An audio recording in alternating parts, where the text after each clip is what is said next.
우리 전선미 집사님 만난 사람은 다 천사 만난 건데 지난번에 자기가 천사를 했는데. 예. 자, 지금 천사 존재합니다. 지난주에 나눈 것처럼 천사 존재해요. 성경에 나와 있는 것이고요. 또 성경에 준해서 제가 쭉 그 근거를 말씀드렸습니다. 그래서 여러분들이 그런 천사는 만난지 못 만났는지 잘 좀 여러분 분별을 못 하겠으면 기도해 보셨나요? 천사를 명령해 보셨나요? 해 보셨어요? 몇 사람은 끄떡거리는데 멀뚱멀뚱 쳐다본 사람들은 뭔가요? 명령할 수 있어요. 명령할 수 있습니다. 너희 천군 천사들의 여호와를 찬양할지어다. 내 앞길을 인도할지어다. 할 수 있어요. 가르쳐 줬는데 안 하셨어요? 성경에 나와 있는 내용입니다. 너희 천군 천사들아 여호와를 찬양할지어다. 지금도 천군 천사 존재하고 신약 구약 우리 근거를 다 살펴봤잖아요. 우리 예수님도 천사가 와서 이렇게 금식 기도할 때 수종 들고 하는 거 이제 보게 되는데 지금도 천사는 존재합니다. 여러분의 삶 속에 길을 예비하고 여러분의 또 삶 속에 동행하고 역사하십니다. 하나님이 우리를 위해서 섬기라고 보낸 영들이라고 히브리서 1장에 그렇게 기록되어 있죠.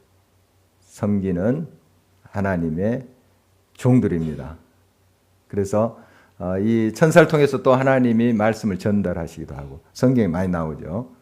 말씀을 또 아뢰고 선포하고 이런 모습을 이제 보게 됩니다. 그래서 이제 느부갓네살 왕 그 꿈에 나온 순찰자 느부갓네살은 잘 모르니까 천사에 대해서 자기 직접적인 체험도 없고 그래서 순찰자 한 거룩한 자 이렇게 이제 표현을 했지만 보니까 천사예요. 하나님께서 보내신 자 전달자죠. 전달자 하나님의 말씀을 전달하고 뜻을 전달하는 그 존재가 천사다. 여러분 오늘부터라도 좀 이 천사에게 명령하세요. 눈에 여러분 안 보이시겠지만 천사가 존재합니다. 지금도 함께해요. 그래서 외치고 내 길을 예비할지어다 이렇게도 하시면 됩니다. 여러분 이제 주님 앞에 주님 도와주세요 이런 기도도 많이 하시잖아요.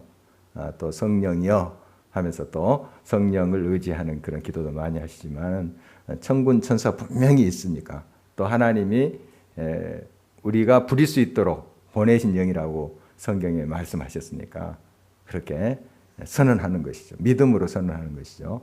꼭 그렇게 해보시기 바랍니다.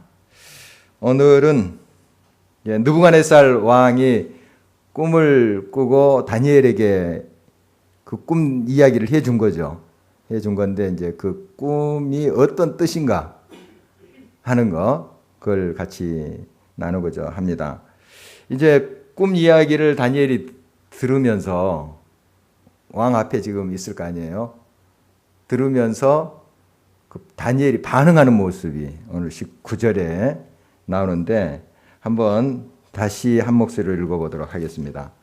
벨드사살이라 이름한 다니엘이 한동안 놀라며 마음으로 번민하는지라 왕이 그에게 말하여 이르기를 벨드사살아 너는 이 꿈과 그 해석으로 말미암아 번민할 것이 아니니라.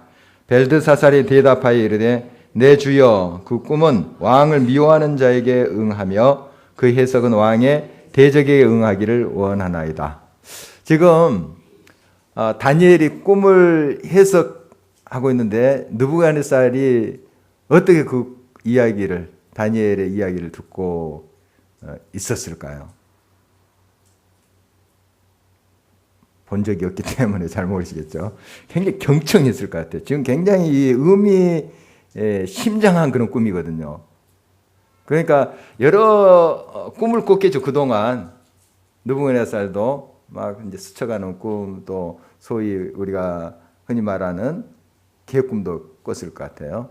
좀 의미 없는 그런 꿈도 꿨을 것 같은데 지금 이 꿈은 생생하게 기억이 돼요. 느부갓네살이 기억해서 말하고 있는 거예요. 그런데 굉장히 의미심장한 것이 직감적으로 느껴지는 거죠. 그러니까 이제 다 불러서 좀 해석 좀 해봐라. 못하니까 다니엘까지 부른 거 아닙니까?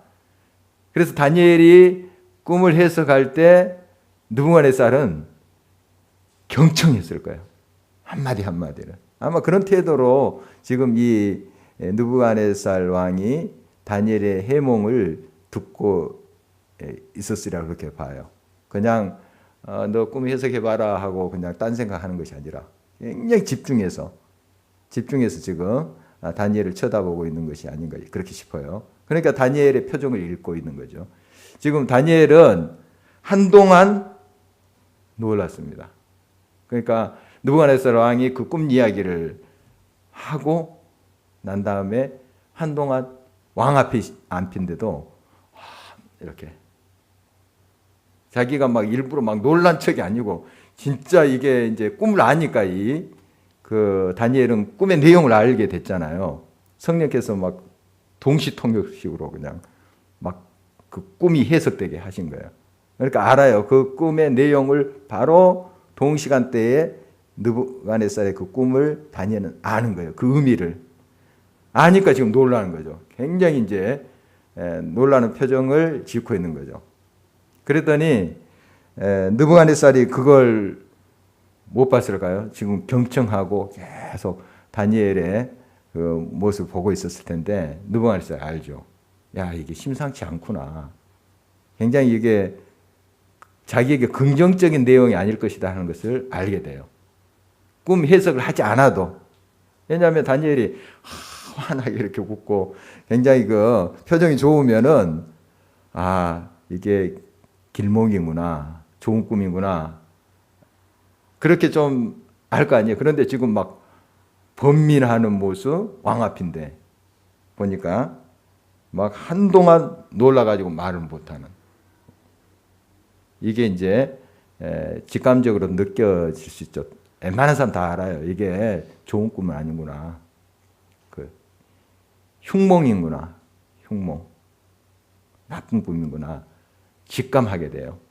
그래서 그 꿈 해석을 바로 이 다니엘이 한 것이 아니라 한동안 놀라서 이거 어떻게 이야기할까 막 번민하고 있는 모습이 보여요. 그래서 이 느부갓네살이 이야기하는 거예요. 19절 이제 후반을 보면 벨드사살이 이제 이야기 그 다니엘이죠. 벨드사살 바벨론식 이름 벨드사살아 너는 이 꿈과 그 해석으로 말미암아 번민할 것이 아니니라. 그러니까 그 표정을 읽고 있었던 거죠. 이렇게 굉장히 그 놀란 표정, 막 번민하고 지금 말을 어떻게 해야 될까 하는 것을 지금 느부갓네살이 알고 있었던 거죠. 그러니까 그렇게 하지 말고 솔직히 이야기해 하는 것 아니겠습니까? 자기한테 지금 굉장히 안 좋은 꿈이란 걸 알면서도 이제 그것을 듣고 싶어 하는 것이 또 그 느부갓네살 마음이 아니겠어요? 대체 무슨 내용인데 그렇게 놀라고 번민하고 있는지 알고 싶은 거 아니겠어요? 분명히 자기에게 안 좋은 꿈이다 하는 거 알고 있어요. 지금 해석을 안 해도 알고 있지만 또 왜 그렇게 놀라고 있는지 알고 싶은 것이 이제 느부갓네살인데 그래서 지금 그 꿈 내용을 솔직하게 나한테 이야기하라. 너한테는 해가 없다. 그러니까 너가 이 꿈이 나쁜 꿈으로 이렇게 해석을 해서 불이익이 당하는 그런 일은 없다 하는 거죠. 그렇게 그 느부갓네살 왕이 이야기를 합니다. 이때 이제 이 다니엘이 참 지혜로워요. 하나님의 영으로 충만하니까 물론 다니엘이 참 지혜롭게 대답하는데 지혜로운 이 대화수를 좀 배웠으면 좋겠어요. 다니엘이 어떻게 이야기하는가. 19절 이제 계속해서 읽어보면 내 주여 그 꿈은 왕을 미워하는 자에게 응하며 그 해석은 왕의 대적에게 응하기를 원하나이다. 이렇게 이야기하는 거예요. 그러니까 이 흉몽이라는 것을 알 수 있는 거죠. 아주 나쁜 꿈이다 하는 걸 알 수 있는 거죠. 그래서 이것이 왕에게 임하지 말고 왕을 미워하는 사람, 왕을 대적하는 사람에게 임하기를 원하나이다. 이렇게 이제 다니엘이 대답하고 있는 것을 보게 됩니다. 그러니까 이 당시에 이제 그런 일들이 많았죠. 자기 꿈을 이야기해서 꿈 내용이 나쁘면 화가 날 거 아니에요. 권력자들이. 그러면 꿈을 해석하는 예먼 그런 사람들을 그냥 쳐버리는 거예요. 그러니까 어떤 이제 일들이 있냐 하면 선지자들이나 꿈을 해석하는 사람들이 거짓으로 기분 좋게 진짜 그 내용을 전달해야 되는데 살짝 포장해서 왕이 듣게, 권력자가 듣기 좋은 식으로 해석을 하는 일들이 많았어요. 왜냐하면 나쁜 꿈을 이야기하면 그게 진짜인데 기분 나쁘잖아요. 일단 내용을 우리 보면은 이제 굉장히 나쁜 꿈이에요. 느부갓네살에게 이제 하나님 형벌을 주시는 그런 내용이거든요. 기분 나쁘죠, 이게. 그러니까 이제 그걸 이제 꾸며서 이야기하고 둘러대서 이야기한다거나 또 포장해서 이렇게 하는 그런 일들이 많았죠. 그런데 이제 다니엘도 그게 왜 모르겠습니까? 다 알죠. 지혜로운 사람인데. 그래서 다니엘이 이 꿈이 왕을 미워하는 사람, 왕이 대적자에게 임하기를 원합니다. 이렇게 이제 그 왕한테 아뢰는 모습을 보게 됩니다. 참 지혜로운 접근 같아요. 같은 말을 그 내용을 이야기할 때 어떤 식으로 말을 꺼내서 접근하는가, 참 이런 것을 좀 우리가 배워야 될 것 같습니다. 이제 꿈의 내용을 한 번 더 언급해요. 다니엘이 그 느부갓네살 왕이 이야기한 것을 다시 자기가 반복해서 그 내용을 이야기해요. 20절, 21절 볼까요? 20절, 21절 함께 읽겠습니다. 왕께서 보신 그 나무가 자라서 견고하여지고 그 높이는 하늘에 닿았으니 땅 끝에서도 보이겠고 그 잎사귀는 아름답고 그 열매는 많아서 만민의 먹을 것이 될 만하고 들짐승은 그 아래에 살며 공중에 나는 새는 그 가지에 깃들었나이다. 이게 느부갓네살이 다니엘에게 이야기했던 내용이에요. 그렇죠. 지금 그런데 누가 이야기하고 있어요?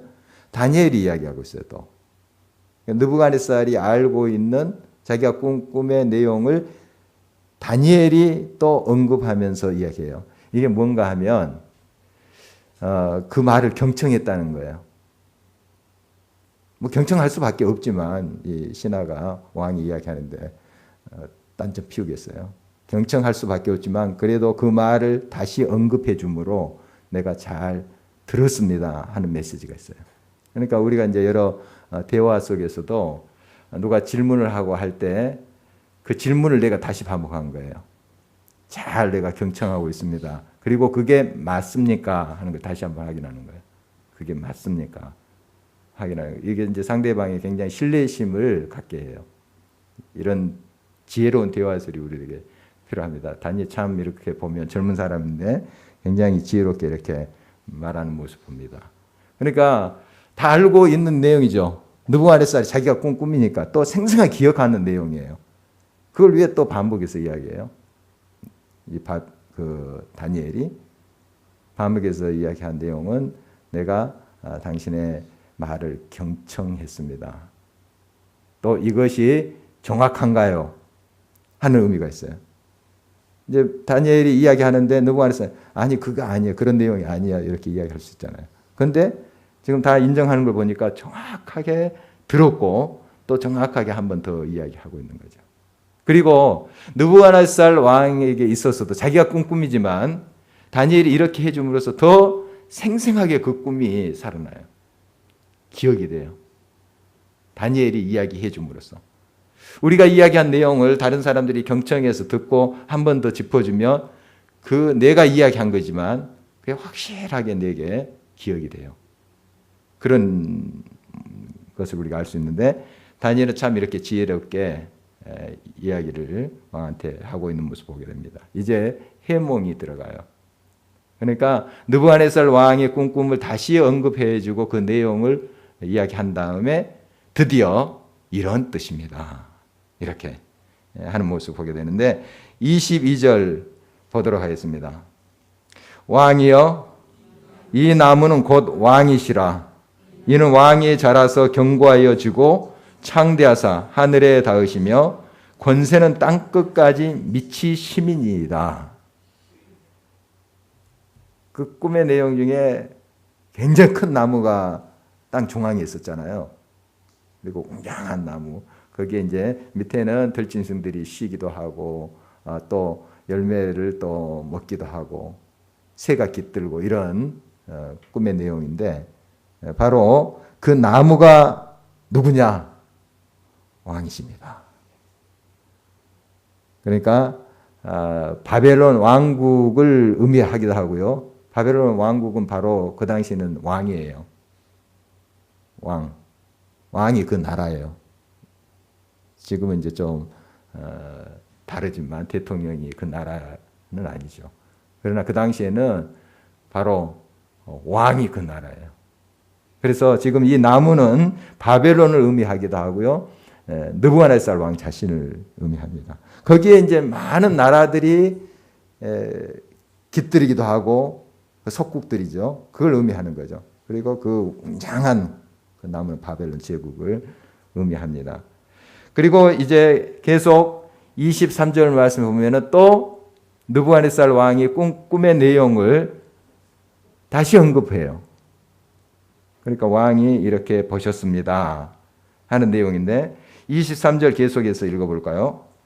왕이 보신즉 한 순찰자 한 거룩한 자가 하늘에서 내려와서 이르기를 그 나무를 베어 없애라. 그러나 그 뿌리의 그루터기는 땅에 남겨두고 새와 놋줄로 동이고 그것을 들풀 가운데에 두라. 그것이 하늘 이슬에 젖고 또 들짐승과 더불어 제 몫을 얻으며 7대를 지내리라 하였나이다. 느부갓네살 왕이 다니엘에게 이야기한 내용 그대로입니다. 그대로를 다시 언급하는 모습을 보게 돼요. 이제 한 순찰자, 하나님의 사자, 전달자가 와서 그 나무를 베어라 했더니 이제 그루터미가 남겨놓고 밑둥만 남겨놓고 다 이제 잘라버리죠. 그리고 다 흩어지는 모습, 그것이 이제 꿈의 내용인데요. 이제 그 해석이 이런 거예요. 드디어 해석을 24절부터 하게 되는데, 자 24절, 25절까지 한번 보도록 하겠습니다. 왕이여, 그 해석은 이러하니이다. 곧 지극히 높으신 이가 명령하신 것이 내 주 왕에게 미칠 것이라. 왕이 사람에게서 쫓겨나서 들짐승과 함께 살며 소처럼 풀을 먹으며 하늘 이슬에 젖을 것이요 이와 같이 7대를 지낼 것이라. 그때 지극히 높으신 이가 사람의 나라를 다스리며 자기의 뜻대로 그것을 누구에게든지 주시는 줄을 아시리이다. 그러니까 이제 밑둥만 남겨놨다는 것은 아직 생명이 붙어 있는 거예요. 그러니까 그 화려했던 나무, 웅장했던 나무가 이제 밑둥만 남겨 다 쓰러져 버리잖아요. 다 또 새도 흩어지고 그 밑에 있는 기거했던 짐승들도 다 흩어져 버리고 이제 아무 쓸모가 없게 되버리죠. 다 무너져 버린 거니까. 그러나 밑둥만 남겨졌어요. 그루터기죠. 느부갓네살인데 느부갓네살이 생명부지하고 있는 거예요. 그런 모습이에요. 그래서 이제 그 나무에 이슬이 내리고 막 했다고 하는 것, 이게 뭔가 하면 이제 짐승처럼 들에서 7대를 지냈던데 7대 이제 7년으로 봅니다. 7년으로 보는데 7년 동안 짐승처럼 사는 거예요. 미친 거죠. 미치게 된 거예요, 이 사람이. 그래서 짐승처럼 묶여가지고 그 밑둥을 이렇게 쇠와 또 놋으로 이렇게 묶었다 했잖아요. 그러니까 미치니까 아마 그런 모습으로 이렇게 해놓은 것 같습니다. 바로 이렇게 그 하나님의 징계를 받게 된다 하는 내용이에요. 꿈의 내용이. 느부갓네살이 이렇게 비참하게 된다 하는 내용입니다. 왜 하나님께서 이렇게 그를 치셨을까요? 역사적으로 보면 이렇게 돼요. 우리 나중에 보면 그대로 됩니다. 왜 그랬을까요? 느부갓네살을. 그동안 살펴본 대로 느부갓네살 교만 때문에 그래요. 교만 때문에. 굉장히 자기가 정복하는 나라마다 다 굴복하잖아요. 조공도 바치고 막 자기를 떠받들고 그러니까 자기가 최고로 높은 줄 알았어요. 이제 자기가 말만 하면 다 되고 다 굽실거리고 그러니까 다 되는 줄 알았죠. 그런데 하나님께서 그의 교만을 꺾으신 거예요. 꺾으시고 미친 사람, 짐승처럼 그렇게 7대를 지나게 하신 것이죠. 이 7이라는 이제 숫자는 이제 하나님이 정한 때라고도 볼 수 있어요. 물론 또 7년이 될 수 있고, 하나님이 정한 때, 그 기간 동안 미친 사람이 되어버리죠. 교만을 꺾기 위해서 그런 거죠. 그리고 결국 그렇게 이제 징계하신 것은 이 느부갓네살이 깨닫도록 하기 위한 것이죠. 그래서 오늘 25절 말씀 보면은 끝에쯤 지극히 높으신 이가 사람의 나라를 다스리며 자기의 뜻대로 그것을 누구에게든지 주시는 줄을 아시리이다. 지금 느부갓네살의 왕이 바벨론을 통치하는 그 권력이 누구한테서 오는가? 지극히 높은 자이신 여호와 하나님께로부터 왔다 하는 것을 깨닫도록 하기 위한 것이죠. 그러니까 정말 하나님도 업신여기고 자기 마음대로 했던 느부갓네살, 폭력을 휘두르고 막 짓밟았던 잔인하게 했던 느부갓네살, 자기가 제일 높은 줄 알았죠. 그러나 너희에 하나님이 계신다는 거예요. 지극히 높은 자, 지존자가 계신다 하는 겁니다.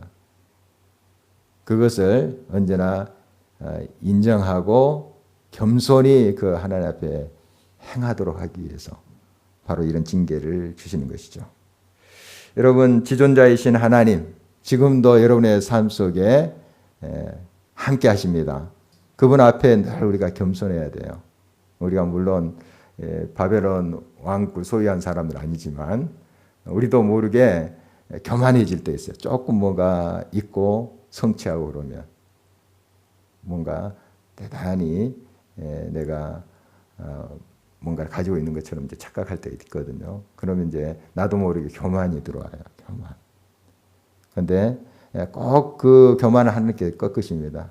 성경의 스토리를 보면, 말씀을 보면 꼭 교만한 자를 꺾으세요. 겸손한 자를 하나님께서 또 용납하시고 높이 세우시고 하는 것을 봐요. 그러니까 우리가 낮아지면 낮아질수록 스스로 하나님 앞에 섬기는 자가 되면 하나님이 막 끌어서 높이세요. 그런데 우리가 높아지려면 어떻게 하시느냐? 막 끌어내리세요. 성경에 있는 표현을 달리 제가 표현해 본 거예요. 우리가 겸손하고 나를 죽이고 낮추면 하나님이 우리를 어느 순간 높이세요. 그리고 사람들이 또 아름답게 봐요. 그런데 자기가 막 높아지려고 하는 사람, 하나님이 결국 끌어내십니다. 겸손한 자를 하나님 받으시고 교만한 자를 낮추시는 하나님. 이것이 이제 신앙의 역설이고 정말 하나님께서 지금도 그렇게 역사하세요. 늘 겸비하게 하나님께 나감이 중요하죠. 바로 지존자이신 하나님을 인정하고 그 앞에 겸비 행하도록 하기 위해서 이렇게 느부갓네살을 치시는 거죠. 징계하시는 거죠. 그런 거예요. 26절도 같은 비슷한 내용인데요. 함께 읽어보도록 하겠습니다. 또 그들이 그 나무 뿌리에 그루터기를 남겨두라 하였은즉 하나님이 다스리는 줄을 왕이 깨달은 후에야 왕의 나라가 견고하리이다. 하나님이 지존자, 왕 위에, 열왕 위에 높으신 분, 지극히 높으신 분, 지존자, 그분을 인정할 때 그 나라가 견고히 선다 하는 것이죠. 나라뿐만 아니라 공동체도 마찬가지고요. 우리 가정도 마찬가지입니다. 우리 인생도 마찬가지예요. 하나님을 인정하고 또 하나님을 온전히 경외하고 그리고 하나님이 지존자이시다. 진짜 다스리시는 분이시다 하는 것을 우리가 인정할 때 우리가 견고히 설 수 있습니다. 바벨론 제국, 신바벨론 제국이죠. 신바벨론 제국 90년 못 가요. 90년 못 가요. 떵떵거리면서 그렇게 막 나라들 짓밟고 막 했지만 90년 못 가요. 경고 있을 수 없어요. 결국 이러한 이제 징계를 받아도 느부갓네살이 나중에 이제 역사적으로 보면은 제대로 하나님께 안 돌아와요. 그러니까 그 바벨론 제국이 와르르 무너져 버리죠. 완전히 비참하게 무너지는 것을 보게 됩니다. 참 이 정도로 징계를 받고 그 하나님이 정한 때 7대라는데 7년이 될 수도 있고 정확한 그런 때는 잘 모릅니다.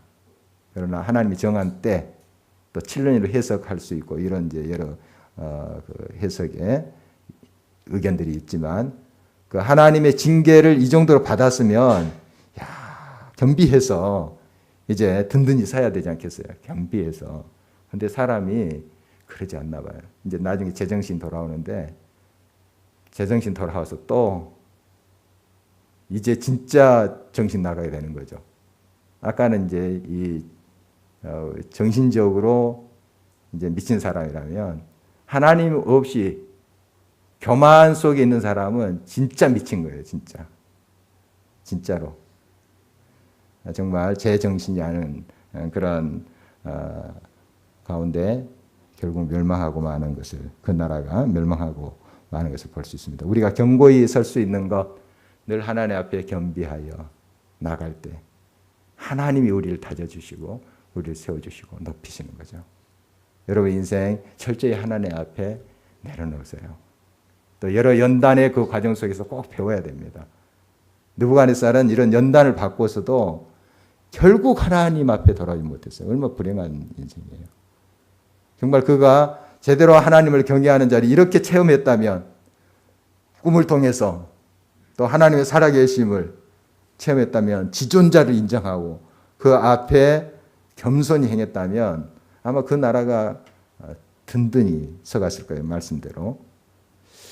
유다 왕국도 마찬가지죠. 유다 왕국도 이제 다윗이 세운 나라 아닙니까? 그래서 다윗의 자손들이 쭉 그 유다 왕국을 세워갔는데 정말 하나님 앞에 겸손할 때는 그 나라가 견고했어요. 다윗의 자손 중에 히스기야 같은 사람, 여호사와 같은 사람들, 훌륭한 그런 하나님 종들 있잖아요. 이런 사람들 하나님 앞에 겸비하여 정말 하나님의 음성을 듣고 하나님의 뜻대로 행할 때 나라가 든든히 서갔습니다. 그러나 교만했을 때 하나님께서 여지없이 심판하는 거 보게 되죠. 요즘 예레미야서 쭉 말씀 보면 유다의 멸망 그리고 있잖아요. 다 그 교만이에요. 하나님께 돌아오라고 하는 메시지를 얼마나 수차례 하지 않습니까? 예레미야만 해도 요아kim 때까지만 보더라도 23년 이상을 똑같은 말을 하는 거예요. 하나님께 겸비해라. 하나님께 돌아와라. 똑같은 말이에요. 다시. 예레미야만 23년 이상을 그렇게 하는 거예요. 여러 선지자들 있잖아요. 여러 선지자들이 얼마나 하나님 말씀을 많이 선포했을까요? 그 내용은 교만을 버리고 겸손히 하나님 인정하고 지존자를 인정하고 그 앞에 참된 삶을 살아라. 참된 예배의 삶을 살아라. 이거 아니에요. 메시지 요약하면 그거예요. 그런데 결국 깨닫지 않으니까 그 나라가 무너진 거예요. 견고히 설 수가 없어요. 우리 인생도 마찬가지입니다. 여러분 우리 인생이 견고히 설 수 있는 방법. 우리 자신이 지존자를 인정하고 겸손히 우리 자신 내려놓는 그분만을 경외하고 받드는 길밖에 없다 하는 거 다시 한번 새기게 됩니다. 그래서 27절 계속해서 한번 읽어보도록 하겠습니다. 그런즉 왕이여 내가 아뢰는 것을 받으시고 공의를 행함으로 죄를 사하고 가난한 자를 긍휼히 여김으로 죄악을 사하소서. 그리하시면 왕의 평안함이 혹시 장구하리라 하니라. 혹시 이렇게 된다면 이미 하나님의 심판은 예고됐어요. 예고됐고 이대로 진행되지만은 이런 과정 속에서 이 말 기억하라는 거예요. 이 말. 기억해서 이런 연단의 과정 속에서 정말 하나님의 공의를 행하고 그동안 공의를 행하지 않았다는 거죠. 느부갓네살이 자기의 권력 가지고 막 불의하게 막 남용하고 또 가난한 자를 긍휼히 여기지 않고 가난하다고 힘이 없다고 그냥 짓밟아버리고 이렇게 했다는 거죠. 이 사람이 느부갓네살 왕이. 그러나 그것은 이제 돌이켜서 하나님의 공의를 행하고 또 긍휼히 여기고 이것이 이제 구체적으로 하나님 앞에 겸손히 행하고 하나님을 경외하는 삶의 모습이에요. 하나님을 경외한다 하면서 하나님을 또 인정한다고 하면서 지존자를 인정한다고 하면서 다른 사람 막 짓밟고 약한 자를 괴롭히고 그 말이 되겠어요? 하나님 인정하는 사람은 겸손히 또 다른 사람 섬기죠. 긍휼히 여기고 바로 이제 이런 삶의 근본적인 이제 변화가 있을 때 하나님께서 당신의 나라도 경고케 할 뿐만 아니라 당신의 나를 장국케 하리라 하는 그런 약속의 말씀이지 않겠습니까? 정말 하나님의 그 다스리심, 통치하심 그것이 우리의 삶에 참된 평안을 가져다 준다 하는 것을 다시 한번 깨달았으면 좋겠습니다. 느부갓네살 왕 정말 이런 연단을 받고 또 귀한 정말 하나님의 영으로 충만한 다니엘이 그 앞에서 바로 그 앞에서 하나님의 말씀을 선포함에도 불구하고 그가 듣지 않고 결국 무너지는 모습을 보게 됩니다. 불행한 인생이죠. 정말 우리는 이제 다야각적으로 우리들에게 하나님 말씀이 선포되고 있어요. 지금도 우리는 그 말씀에 겸손히 귀를 기울이고 또 우리 자신을 주님 앞에 온전히 내려놔야 되겠습니다. 겸손히 청종할 때 하나님께서 반드시 우리를 고치시고 견고히 서게 하실 줄 믿습니다. 우리 이 말씀 기억하면서 한번 기도했으면 좋겠습니다.